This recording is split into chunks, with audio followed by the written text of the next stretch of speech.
बक्सी सरकारी प्राथमिक विद्यालय ए विद्यालय में पंचम श्रेणी पढ़े। मो नाम है सौम्यश्री साहू।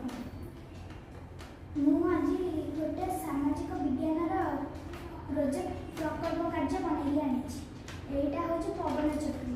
पवन चक्री जमी बुले पवन द्वारा यू इलेक्ट्रिक जेनेट हो गोटे बैटेरी संचित होता है।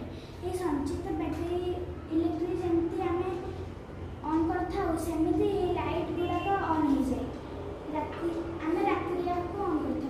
पवन चक्रीर उपकारिता स्ट्रीट लाइट उपयोग करने पवन चक्री स्थापन करने आवश्यक। यह रास्ता उज्जवल करने सह शक्ति संचय कर साहाय्य करे।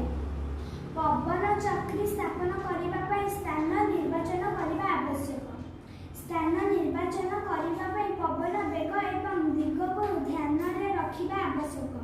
पवन चक्री स्थापन करने आवश्यक परिमाण में जमी आवश्यक। यही संचित विद्युत को आम डाक्तरखाना और विभिन्न स्थान में व्यवहार करूँ।